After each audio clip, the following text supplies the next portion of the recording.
হবে, এটা তো কি স্বাধীনভাবে ভোট দিতে পারছে, এটাই তো পারছে স্বাধীনভাবে ভোট দিতে। সেই প্রসেসিংটা হয়ে যাবে, সেই প্রসেসিংটা হবে। এখন আপনি দেখছেন সেদিকে ফেসবুকে দেখছেন ঝিনাইদহ একজন বক্তব্য দিচ্ছে এ ছাড়া আর কোনো থাকবে না। ফেসবুকে সব সংবাদ নিয়ে টানাটানি করা যাবে না। না বক্তব্য না, আমি যে এখন বক্তব্যটা আপনাদেরকে দাওয়াতটা দিচ্ছি এটা নিয়ে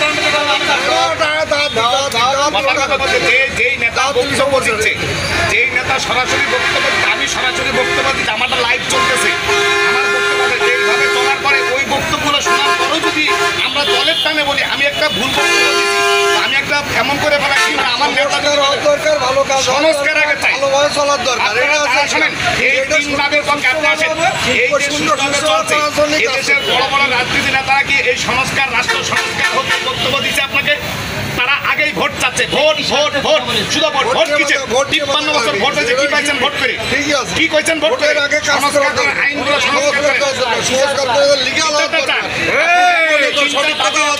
এই তিনটা দাবি সারা দেশে খাজিয়ে বেড়ে নিজে নিজে নিয়ে গেল, হতে হবে না। আমরা ভোট দিয়ে করবো নাকি বলেন?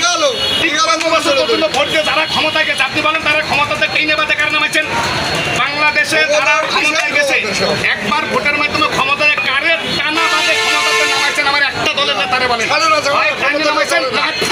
মজা লাগে সবাই মরতে মরতে মরতে রক্ত দিয়ে নামাইছে, এটাই তো। কেউ ভোটের স্বাধীনতা দেয় না, যে ক্ষমতায় গেছে সেই স্বাধীনতা হারাই ফেলাইছে, সেই স্বাধীনতা তারা হারতে নিয়ে আমরা এটা আর চাই না, আমরা রাষ্ট্র সংস্কার চাই। হ্যাঁ ভোটে আপনি এমপি হবেন, আপনি ক্ষমতায় যাবেন, 5 বছর পর আবার ভোট দেবেন, আবার এমপি হবেন, আবার যাবেন, বেশি শক্তি টাকার শক্তি এটা বাদ দিতে হবে। সব জনগণের সম্মান, জনগণের কোনো সম্মান আছে, ভোটারের কোনো সম্মান আছে একটা ভোটারের যদি একদম বিবেকবান ব্যক্তি যদি আমার সামনে দাঁড়িয়ে বলতে পারে যে তার ভোটারের সম্মান আছে, আলহামদুলিল্লাহ তার কাছে আমি শিক্ষা নিয়ে যাবো।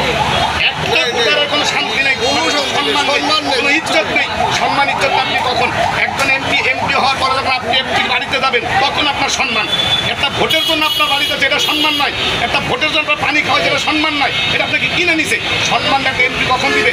এমপি হয়েছে, মেয়র হয়েছে, তার ঘরে দরজায় যাবেন, তার ঘরে দরজা উন্মুক্ত থাকবে, আপনার ইজ্জতের সাথে সম্মানের সাথে বসাবে, আপনারা চা খাওয়াবে, আপনার কথাটা সুচাবে শুনবে, সেই দিকে সব দিকে আগাবে, এটা হল সম্মান।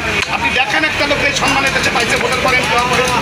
দেখেন এদেশের মেয়র ছিল, একজন মেয়র ছিল না, তার ধারে কাছে ভিড়তে পারছে না মেয়র, এটা এমপি জনগণের খেদমত করবে, এরা জনগণের ভোটে ভোটান্বিত হইয়া এরা বউ ছেলে মেয়ে নর্তকীদের আনন্দ করে, এটাই দেশ।